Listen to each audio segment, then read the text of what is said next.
Hi everybody, welcome to Allie You, the business, success, and lifestyle show. This is Allison Maslan. My friends call me Allie.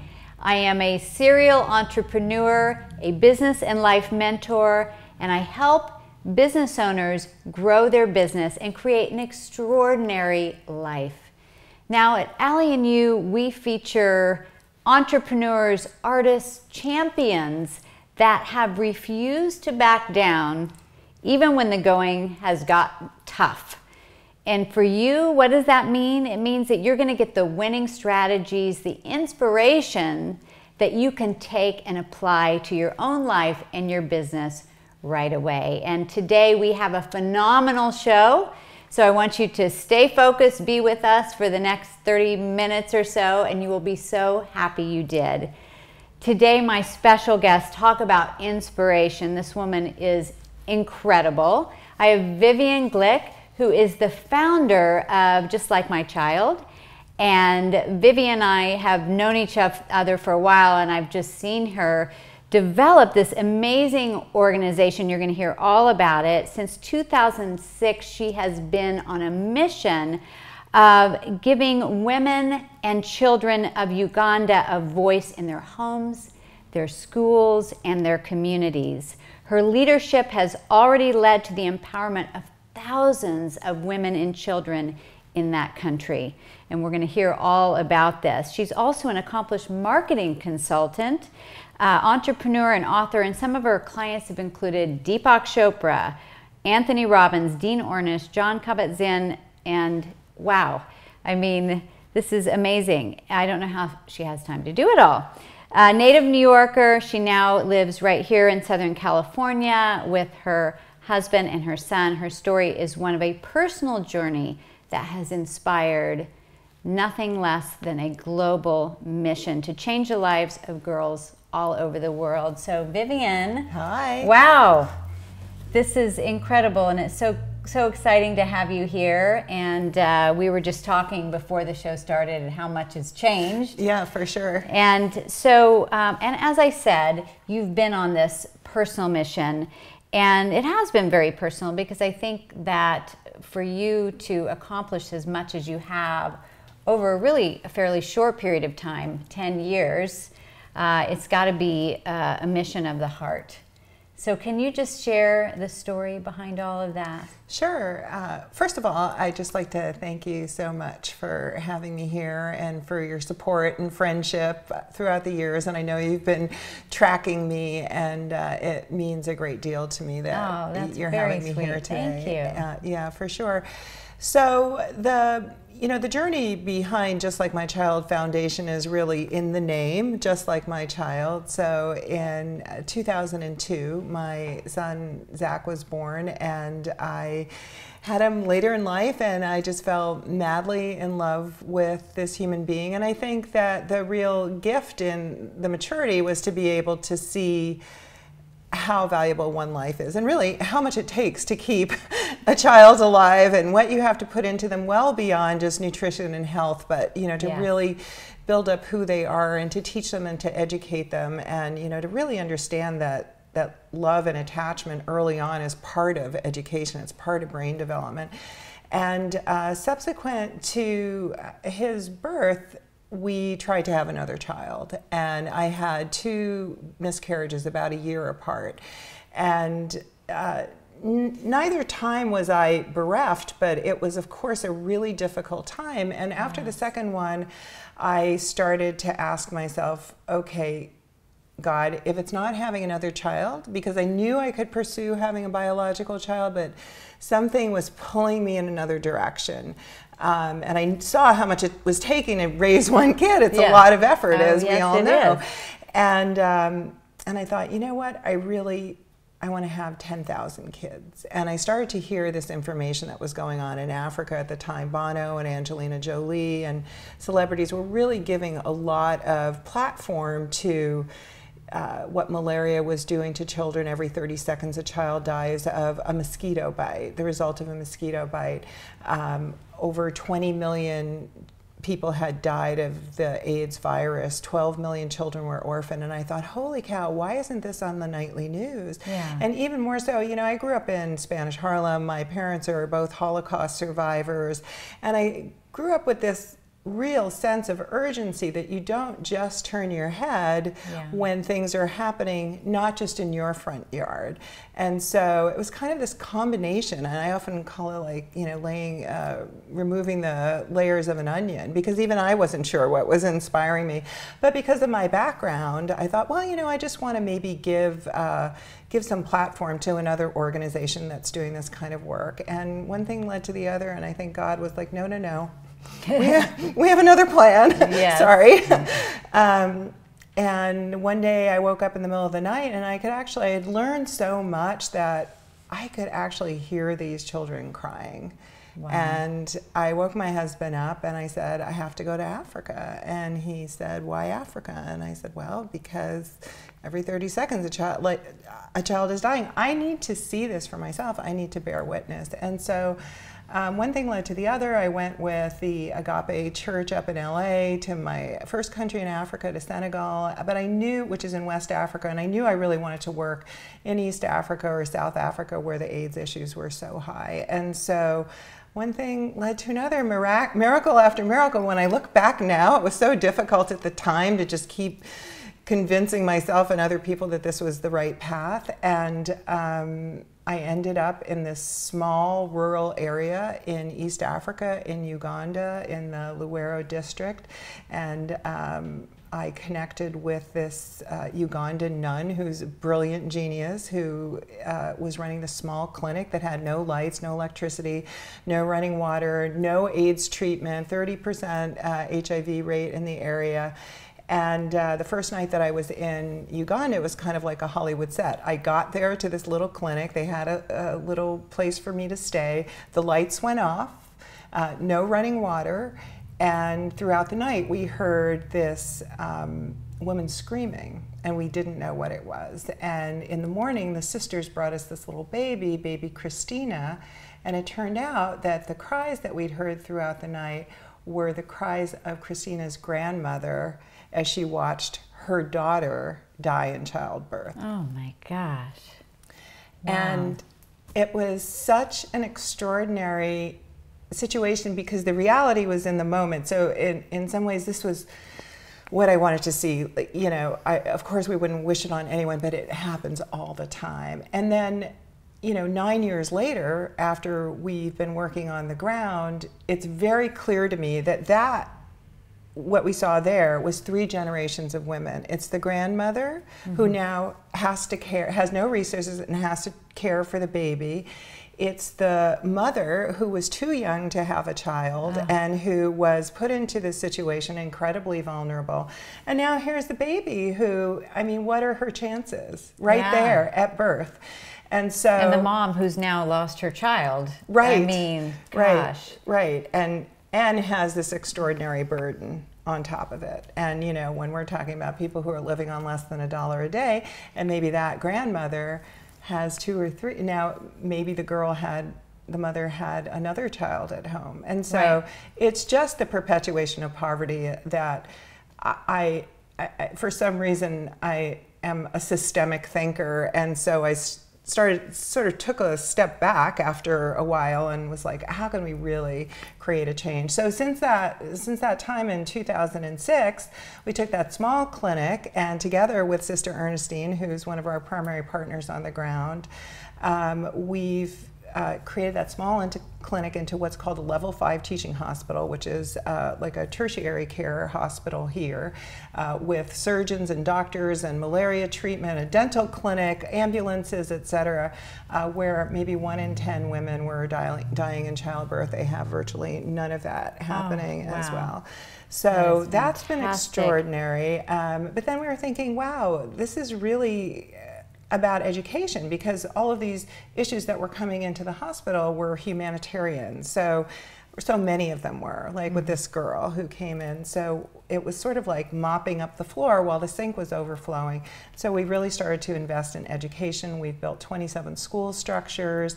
We've got thousands of kids in 27 school structures. Yeah, it's 6 total That schools, but is campus. Yeah. And Yeah. so how many children does that? There are probably about 3,000 children just in our schools, but we're working with a broader community now. And probably we've saved well over 5,000 mothers' lives through obstetrical interventions and HIV Vivian, treatment. that is just extraordinary, extraordinary. And what would have happened to these children as far as any education before? Did they have an opportunity? You know, there was no classroom there? You know, what did they have before? Well, universal primary education in Uganda is now mandated, but you know, you can say send all the kids to school, but if there's no school building and no school structure and teachers who aren't empowered, it doesn't really matter. So where we built, there were either no schools or the school structures had fallen down, and so children were learning outside, and it was extremely demoralizing to parents and to teachers as well. So we built one private school together with Debbie Ford, who really helped us invest in that community, and the rest of them are public schools. So really, really dangerous situations. We had one situation where the roof literally fell in on the classroom, and so the head teacher at the school was so just desperate because these kids were all outside, and you can't teach outside. And then of course, the African rains are crazy, and everybody goes home, and so disruptive. Well, that is amazing, and I know that you have had some transition in recent years too, and you've created this program called Girl Power, which I just think is so beautiful, and that really struck a chord with me to teach these girls to access their power, and not necessarily just giving them a handout, but helping them become their own power. And so what does that mean to you when you see them, and for them, for that matter, when they tap into their inner power? Yeah, it's a beautiful thing. I mean, look at us, we've tapped into our power, and we're able to not only uplift ourselves, but so many other people in our communities. And so that's really the goal. I mean, the Girl Power Project is focused on reaching 1 million girls to keep them in school, safe from early pregnancy, resisting forced early marriage, disease, dropout, and to have a vision for their future. And also to teach them to become leaders. So we're based on a mentorship model where we are training girls to train girls, and that's really how we want to spread the seeds of empowerment. But we have one girl whom we've worked with who is an extraordinary student, and really took this under her own wing and went back to her school and created her own Girl Power Club. And we've gone and we've documented these girls whom she's trained, who a year ago wouldn't even be able to really look you in the eye. And I mean, that's a huge issue there, is just this trained disempowerment. And these girls, I mean, we have video of them standing up, stating who they are, what they want to become, what they believe in, their dreams for their future, the kind of men that they want to marry, to really think about it and not just think, which is part of the culture also, just hurry up and get married and start producing babies, and that's your goal in life, but to really hang on to their own value. And for them to, and I think for, especially for this girl and her little band, Joan is her name, what she's created is infectious. And I think to see the other girls start going, wow, and they're all mentors now. So we've employed them to go out and start training as we, sort of spread out. So it's like that ripple effect, one affects another, and more. That is amazing. And giving them hope, giving them just to even open their minds to the dreams and the possibilities. That's beautiful. And to plug into the potential, you know, because girls are amazing. You know, girls become women. I mean, look at what we can create, and to not lose that potential, and to see that fire come on in a girl where she's like, oh my God, I really am something, you know, and I can uplift myself. That's magic. Yeah. Wow. It definitely is magic. And so speaking of creating these villages, I know you've had a very different approach. Instead of looking at it as a charity, as where you're educating and empowering. So tell me the difference, or tell our audience the difference. Sure. Well, again, I'm an entrepreneur like you, and so for me, it's about an investment. And what's the ROI? So yes. To me, giving a hand out is, and I learned this, we learned this very quickly on the ground, is a Band-Aid, right? I can come and I can feed you for a day, and then where does that leave you the next day? And you know, we've all heard that thing about teaching a man to fish instead of giving him a fish. And so that's really been our model, is a hand up and never a handout. And that way you really create solidarity, and like Lynn Twist says, solidarity, not charity. So, you know, there's so much talent on the ground in all of the communities. People really just want to have a good life and raise their children and be happy and have enough. And then they can think about contributing and giving back when they're out of a state of desperation. And we've just found that engaging the resources on the ground through this idea of knowing that we may come in and have a financial investment, but the talent investment is already there. And so it's just weaving them together that creates the uplift, and not just going, I know better. I mean, how many times, you know, that's the whole dead aid movement. Yeah, and then you know, just having a mentor. I know that I wouldn't be where I am without the mentors that I've had. So giving them, you know, the education and the people that they can look up to and learn that wisdom from. And that somebody cares. Yeah. You know, you can go out on the street right now and find somebody who needs to know that you care. Yeah. It's hugely uplifting. Yeah, we all need that. Sure we do. all need that. So, you know, when you think back to, you know, here you turn and you wake up, tell your husband, I have to go to Africa. Like, obviously there was some spiritual calling there, it sounds like, that you were being pulled to do this. But you know, once you really started stepping in and you know, getting people investing, did you have any idea that it would gain so much momentum? Did you ever see it? No. Not at all. I am still in amazement. I think that, you know, even coming to talk to people like you, it helps me step out and go, wow, yeah, that is, to sort of get a bird's eye view of what we've done is really so gratifying. It's really amazing. No, but I did not have a vision. I really was a woman with a lot of marketing skill whose heart was blown wide open by having a kid and said, what can I do right now? And I think that that's a great tool for people to even look at, because I think if I had started thinking, oh, I'm going to reach 1 million girls, I would have completely daunted myself and gone back to bed and pulled the covers over my head. Well, just like anyone running a business, you face challenges all the time. You get doors slammed in your face. Oh, yeah. You know, you put money towards things that don't work. You have people that are naysayers. So what is that in you? I mean, in you personally, that has gotten you through and that's kept you forging ahead when you're like, oh my gosh, this is big? Honestly, it's a really good question, but it's outrage.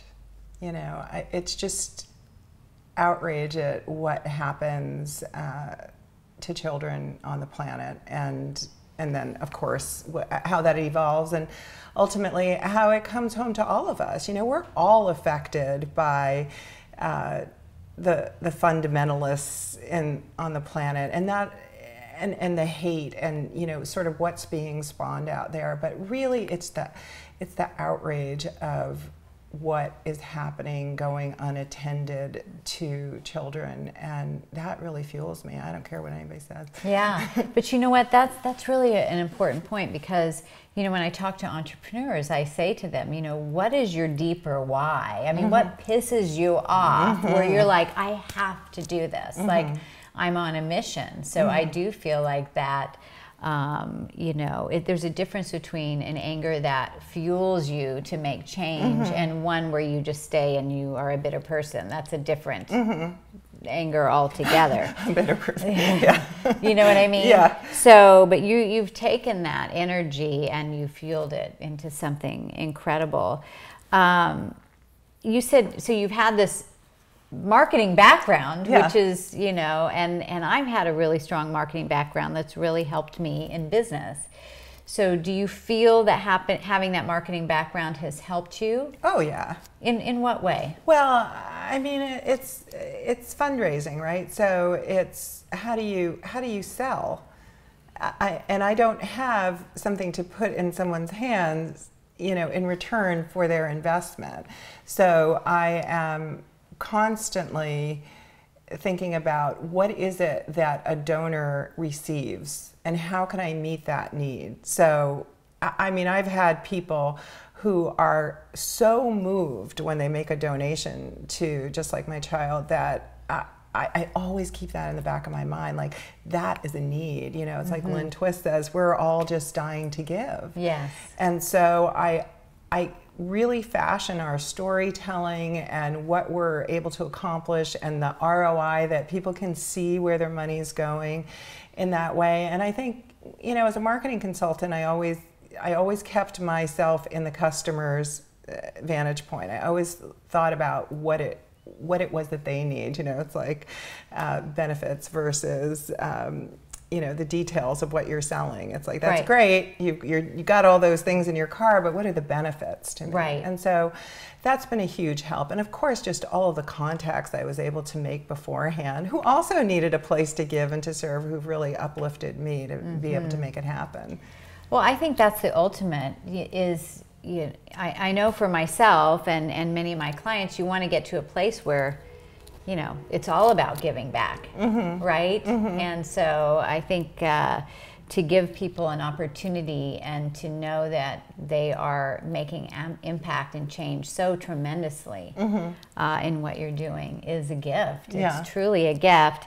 And so I have more to talk about with you, but I do want to tell people that, you know, are watching this today, for all of you, any of you that are interested in donating to Just Like My Child. So encourage you. I mean, the organization that Vivian has created is just exemplary. And I've been to some of your events, and you know, it's just the money goes directly to Uganda, to these girls, and to change. Can you talk a little bit about what are some projects that you're working on now? What are some of the goals? Sure.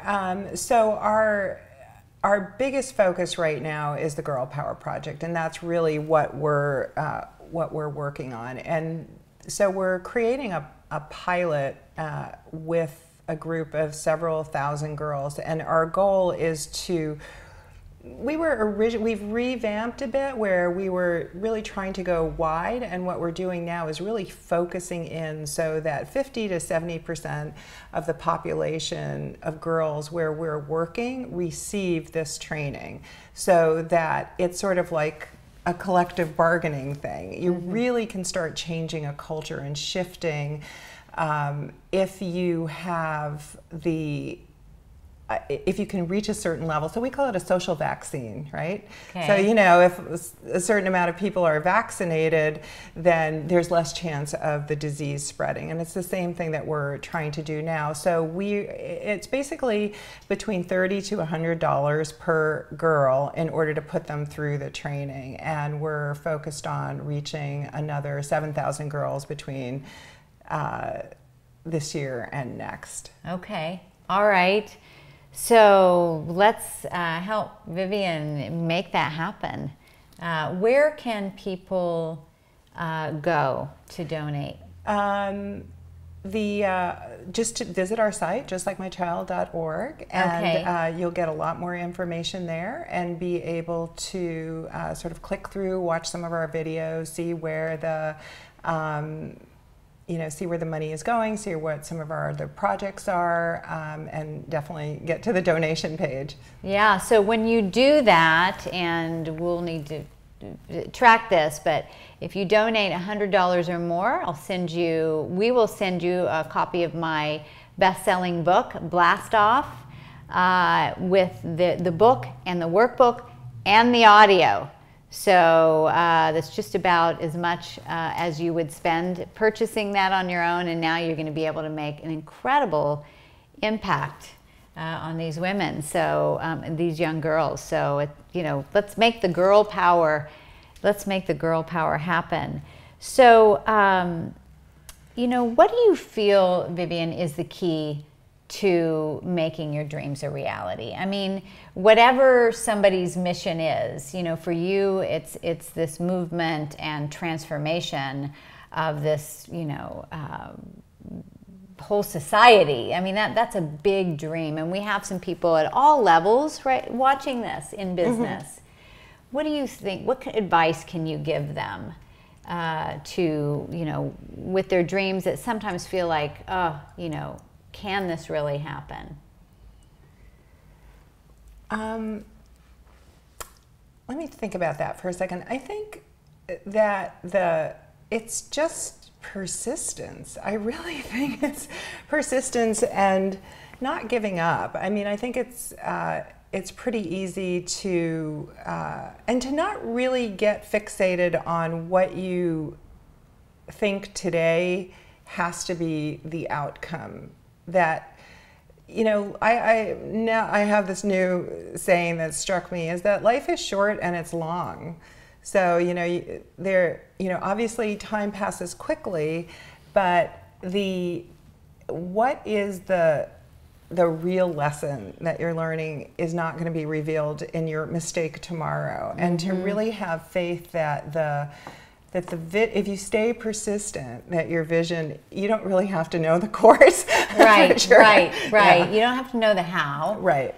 And I think it really does come down to persistence. I absolutely agree. I mean, I think that no matter what it is, if your passion is dirt, if your passion is mugs, whatever that is, if you stay focused on that and people are going to pick up on that passion and you stay with it, it's going to be successful. Yeah, and I think sort of what we hit on earlier in terms of, what is that fire in the belly that drives you, and to keep coming back to that, where you can't say no. Right. It keeps you going. So what's next? When you see in the next 5-10 years, is that is your focus mainly going to be on the girl power? Do you have some other things in the works? It's interesting that you asked that, because I feel as though we're always evolving, whether it's apparent to us or not, or we're always in some state of transition. And I really feel that in terms of what we've created with the Girl Power Project and where we're going and how specific we're being about it, we're sort of at the edge where I believe that we'll be able to generate the kind of funding to really grow the organization into that next level. I'd say we're probably approaching a mid-level business, but to really be able to grow out the infrastructure so that we can reach and impact more children in a systemic way, not sort of like a one-off. So it's almost like changing the culture in a way, right, in how they see themselves and how it's affecting future generations. Well, sure. I mean, wouldn't we all like to be affecting some of those cultures that we're at odds with now, and Yes. To help create a more stable planet? I think it's job one. So that doesn't, that's not handing out a loaf of bread. That's a Right. real change in thinking, and it's understanding you know, where people are coming from and not just imposing a belief system or a thought process. But you know, I think for me personally, I do believe that my inner commitment and drive to really protect children it's going to be there, and it may evolve to something bigger or beyond that. But I love being on the ground. I love working there. I mean, that's sort of what fuels me, and then being able to come back and tell a bigger story. So I see more of that. Yeah, well, it's definitely that think big perspective, and what we all, you know, what I work with my clients on is like thinking beyond what your mind even allows you to have the capacity for. You know what I mean? Is like to break through that ceiling, because once you can even have just an inkling of that possibility and you stay persistent with it, it can happen. So, well, thank you for being with me today and sharing your story. And we're going to put the website link up and everything. So if you are moved today, I know I am. Oh my gosh, I just got chills from this story, and just you know, what you can do when you put your heart into it and you put the fuel behind it. You know, you can make tremendous change in the world. So get out there, elevate yourself, and you absolutely deserve it. And we will be back to see you again very soon with Allie and You. Bye, everybody.